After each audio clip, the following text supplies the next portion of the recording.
નમસ્કાર ગુજરાત. આજના મુખ્ય સમાચારની અંદર અંબાલાલ પટેલની નવી આગાહી. રેશન કાર્ડ ધારકો આપે ધ્યાન. દર મહિને 300 રૂપિયાની સબસિડી ખાતામાં જમા. ગામડાના લોકોને થશે ફાયદો.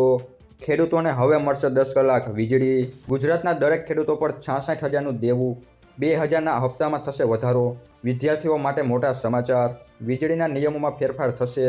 પશુપાલકોને 10,800 રૂપિયાની સહાય. ઘર બાંધવા મળશે રૂપિયા 4 લાખ સુધીની સહાય. રેશન કાર્ડ ધારકો ધ્યાન આપે.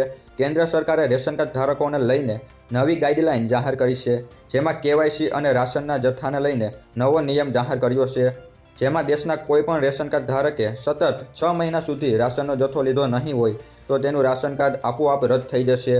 આ સિવાય સરકારે દર 5 વર્ષે કેવાયસી કરવાનો પણ આદેશ કર્યો છે. ખાસ કે રેશન કાર્ડને લઈ ચાલતી કાળાબજારી અને ડુપ્લિકેશન જેવા મુદ્દાઓને લઈને સરકારે આ નિર્ણય કર્યો છે. વીજળીના નિયમોમાં થયો ફેરફાર.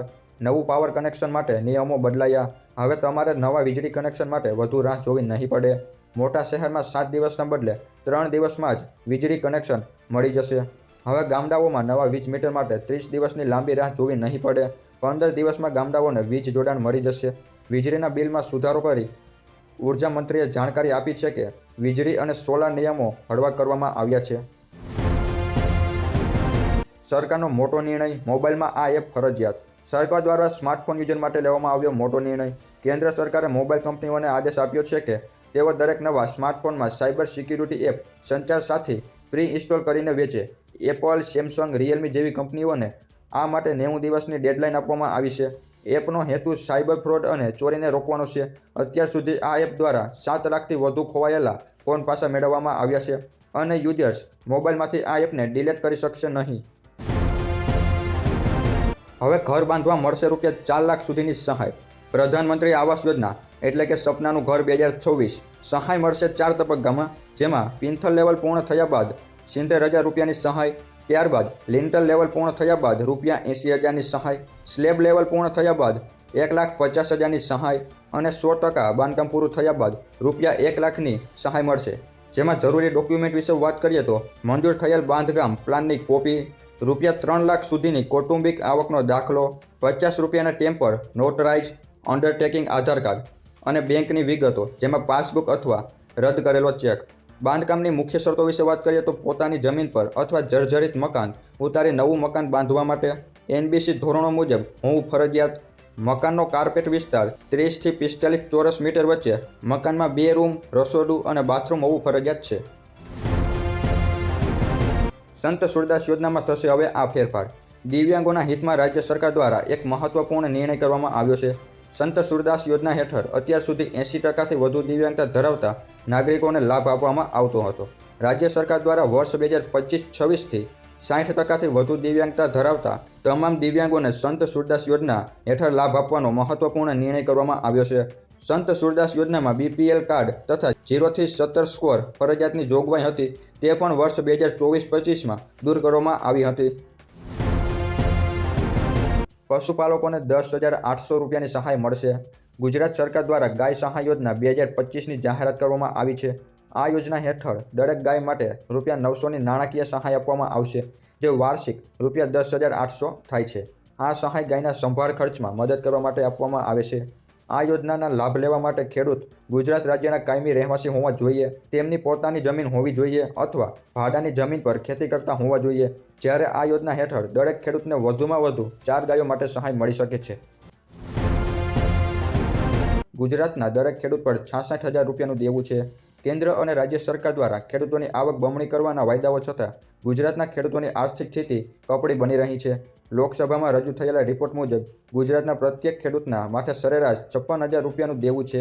રાજ્યના 55 લાખ ખેડૂતોએ રૂપિયા 14,000 કરોડની બેંક લોન લીધી છે.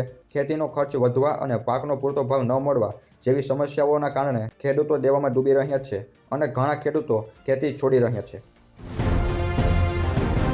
દેશનું સૌથી મોંઘું રાજ્ય ગુજરાત બન્યું છે. ગુજરાતમાં આજે અનેક ઉદ્યોગો વિકસી રહ્યા છે.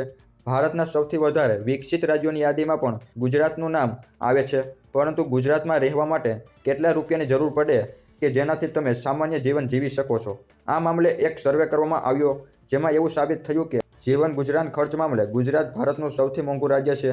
અહીં સામાન્ય જીવન જીવવા માટે દર મહિને આશરે 46,000 રૂપિયાની જરૂર પડે છે. જો જીવન ગુજરાન માટે સૌથી સસ્તા રાજ્યની વાત કરવામાં આવે તો હિમાચલ પ્રદેશ. અહીં માત્ર 23,000 રૂપિયાની જરૂર પડે છે. ખેડૂતો માટે ખુશીના સમાચાર આવ્યા છે. કેન્દ્ર સરકાર આગામી બજેટમાં પીએમ કિસાન યોજના હેઠળ મળતી નાણાકીય સહાય વધારવાનો વિચાર કરી રહી છે. ચર્ચાઓ અનુસાર હાલમાં આપવામાં આવતા વાર્ષિક 6,000ના લાભને વધારીને ₹9,000 કરવાની સંભાવના છે. વધતા ખેતી ખર્ચ અને મોંઘવારી વચ્ચે આ પગલું નાના અને સીમાંત ખેડૂતો માટે મોટી રાહત સાબિત થઈ શકે છે. મીડિયા રિપોર્ટ સૂચવે છે કે આગામી બજેટ ખેડૂતોના ચહેરા પર ખુશી લાવી શકે છે, કારણ કે પીએમ કિસાન સન્માન નિધિ યોજનામાં નાણાકીય સહાય વધારવાની ચર્ચા તેજ બની છે. લગ્ન કરશો તો સરકાર આપશે 12,000 રૂપિયાની સહાય. 7 ફેરા સમૂહ લગ્ન યોજના હેઠળ સામાજિક, શૈક્ષણિક અને આર્થિક રીતે પછાત વર્ગના યુગલો તથા સમૂહ લગ્નનું આયોજન કરતી સંસ્થાઓને આર્થિક સહાય આપવામાં આવે છે. દરેક યુગલને ₹12,000ની સહાય મળે છે, જ્યારે આયોજક સંસ્થાને પ્રત્યેક યુગલ દીઠ ₹3,000 અને મહત્તમ 75,000 સુધી પ્રોત્સાહક રકમ આપવામાં આવે છે, જેથી સમૂહ લગ્નને પ્રોત્સાહન મળે અને નવયુગલોને આર્થિક ટેકો મળે. અંબાલાલ પટેલની નવી આગાહી આવી છે. ગુજરાતમાં ભર શિયાળે વરસાદ ખાબકવાની આગાહી સામે આવી છે.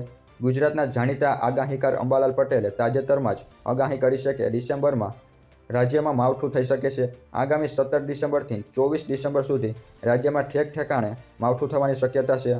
અંબાલાલની માવઠાની આગાહીના કારણે ખેડૂતોમાં ચિંતા વધી છે. મહત્વનું છે કે રાજ્યમાં છેલ્લા કેટલાક દિવસોથી ગીતાવહ વાવાઝોડા બાદ પણ ગુજરાતના વાતાવરણમાં મોટા પ્રમાણમાં પલટો જોવા મળી રહ્યો છે. રેશન કાર્ડ ધારકોને લઈને બીજો મોટો નિર્ણય. રેશન કાર્ડ ધારકો માટે મહત્વના સમાચાર સામે આવ્યા છે, જેમાં સમગ્ર રાજ્યમાં ખોટી રીતે 5 કિલો અનાજ લેતા પરિવારોની બાદબાકી થઈ શકે છે તેવા અહેવાલ સામે આવ્યા છે. સમગ્ર રાજ્યમાં લાખો રેશન કાર્ડ ધારકોને નોટિસ મોકલવામાં આવી છે. તે નોટિસમાં પુરાવાની માંગણી કરવામાં આવી છે. આ અંગે 3 દિવસમાં યોગ્ય પુરાવા જમા કરવાના આદેશ આપવામાં આવ્યા છે. પુરવઠા વિભાગે એક સાથે NFSA રેશન કાર્ડ ધારકોને આ નોટિસ મોકલી છે. ખોટી રીતે અનાજ મેળવતા રેશન કાર્ડ ધારકોમાં ફફડાટ જોવા મળ્યો છે. રેશન કાર્ડ ધારકો કે જે પહેલેથી જ પ્રધાનમંત્રી ગરીબ કલ્યાણ યોજના હેઠળ વિનામૂલ્યે અનાજ મેળવી રહ્યા છે કે જેઓ પાત્રતા ધરાવતા નથી, તેવા તમામ બારકોડ NFSA રેશન કાર્ડ ધારકોને આ નોટિસ પાઠવવામાં આવી રહી છે, જેઓનું અનાજ આગળના દિવસોમાં બંધ પણ થઈ શકે છે. શું મિત્રો, તમને પણ આ નોટિસ મળી છે? દર મહિને ₹300 સબસિડી ખાતામાં જમા થશે. કેન્દ્ર સરકારે પ્રધાનમંત્રી ઉજ્જવલા યોજના હેઠળ મોટો નિર્ણય લીધો છે. હવે ગેસ સિલિન્ડર પર પ્રતિ સિલિન્ડર ₹300ની સબસિડી સીધા લાભાર્થીના બેંક ખાતામાં જમા કરવામાં આવશે. આ સબસિડી વ્યવસ્થા નાણાકીય વર્ષ 2025-26 માટે અમલમાં રહેશે. આ સબસિડી 14.2 કિલોગ્રામના LPG સિલિન્ડર પર લાગુ થશે અને દર વર્ષે મહત્તમ 9 રિફિલ સુધી મર્યાદિત રહેશે. ખેડૂતોને મળશે હવે 10 કલાક વીજળી. રાજ્યના ખેડૂતો માટે વધુ એક સારા સમાચાર આવ્યા છે. મુખ્યમંત્રી ભૂપેન્દ્ર પટેલની અધ્યક્ષતામાં મળેલી રાજ્ય મંત્રીમંડળની બેઠકમાં વધુ એક ખેડૂત હિતલક્ષી નિર્ણય લેવામાં આવ્યો છે. રવિ સિઝનના વાવેતરને ધ્યાને રાખીને કેબિનેટ બેઠકમાં કેટલાક જિલ્લાઓમાં 8 કલાકના બદલે હવે 10 કલાક વીજળીનો પુરવઠો આપવાનો નિર્ણય લેવામાં આવ્યો છે.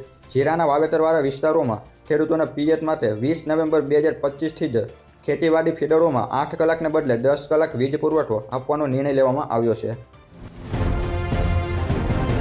ગામડાના લોકોને થશે હવે ફાયદો. ગ્રામ્ય વિસ્તારમાં પીવાના પાણીની સમસ્યાની ફરિયાદ માટે ટોલ ફ્રી નંબર જાહેર કરવામાં આવ્યો છે. મુખ્યમંત્રી ભૂપેન્દ્ર પટેલના નેતૃત્વમાં રાજ્ય સરકારના પાણી પુરવઠા વિભાગ દ્વારા ગુજરાતના શહેરી વિસ્તારો સાથે જ ગ્રામ્ય વિસ્તારોમાં પણ તમામ ઘરોમાં પીવાનું શુદ્ધ પાણી મળી રહે તે સુનિશ્ચિત કરવામાં આવ્યું છે. જોકે પાણી પુરવઠા વિભાગે ફક્ત ગ્રામ્ય સ્તરે પાણી પહોંચાડીને જ સંતોષ નથી માન્યો, પરંતુ ગ્રામ્યના નાગરિકોને પીવાના પાણીની સમસ્યાના નિવારણ માટે ટોલ ફ્રી નંબર 1916 સેવા પણ ઉપલબ્ધ કરવામાં આવી છે. કેન્દ્ર સરકાર દ્વારા નવો નિર્ણય લેવામાં આવ્યો છે. આરોગ્ય વિભાગે જન્મ મરણના પ્રમાણપત્રને લઈ એડવાઇઝરી જાહેર કરી છે, જેમાં માતા પિતાનું નામ અંગે એડવાઇઝરી જાહેર કરી છે. પ્રમાણપત્રમાં ફરજિયાત જૈવિક પિતાના નામનો ઉલ્લેખ કરવો પડશે. માતાનું નામ અટક રાખવા જરૂરી દસ્તાવેજો રજૂ કરવા પડશે. માત્ર બાળકનું નામ રાખવું હોય તો પણ રાખી શકાશે. પિતાના નામ વિનાનું પણ પ્રમાણપત્ર લઈ શકાશે, જેના માટે કોર્ટના દસ્તાવેજોની જરૂર પડશે. હવે ડ્રાઇવિંગ લાયસન્સ માટે લાગવગ નહીં ચાલે. ગુજરાતમાં આગામી 1 જાન્યુઆરી 2026થી ડ્રાઇવિંગ લાયસન્સ માટે નવી સિસ્ટમ કાર્યરત થશે. હવે ગુજરાતમાં સૌપ્રથમવાર મોડાસા કચેરીમાં એ ટેકનોલોજીનો અમલ શરૂ કરવામાં આવશે, જ્યારે ગાંધીનગર આરટીઓમાં એઆઈ ટ્રેક અપગ્રેડેશનની કામગીરી ચાલી રહી હોવાથી આગામી સપ્તાહે એઆઈ ટ્રેક સંપૂર્ણ કાર્યરત થઈ જશે. ટેસ્ટ આપતી વખતે અરજદાર ક્યારેક કઈ ભૂલ કરે છે તેનું મોનિટરિંગ આર્ટિફિશિયલ ઇન્ટેલિજન્સ કરવાનું હોવાથી આરટીઓના ડ્રાઇવિંગ ટેસ્ટ ટ્રેક પર 18 કેમેરાઓ લગાવવામાં આવશે. વિદ્યાર્થીઓ માટે મોટા સમાચાર સામે આવ્યા છે. ગુજરાત માધ્યમિક અને ઉચ્ચતર માધ્યમિક શિક્ષણ બોર્ડ દ્વારા ધોરણ 10 અને 12ની બોર્ડની પરીક્ષાનું ટાઈમ ટેબલ જાહેર કરવામાં આવ્યું હતું, જેમાં 4 માર્ચના રોજ ધૂળેટીની જાહેર રજા હોવા છતાં પેપરનું આયોજન કરતા વાલી અને વિદ્યાર્થીઓ મૂંઝવણમાં મુકાયા હતા. જોકે આ મામલે શિક્ષણ બોર્ડે ભૂલ સુધારીને બોર્ડની પરીક્ષાની તારીખ બદલી હોવા અંગે પરિપત્ર જાહેર કર્યો છે. તો મિત્રો, આ હતા આજના મુખ્ય સમાચાર, જે તમારે જાણવા ખૂબ જ ઉપયોગી હતા. તો મિત્રો, આજના વિડીયોમાં બસ આટલું જ. મળશું એક નવા વિડીયોમાં નવા સમાચાર સાથે.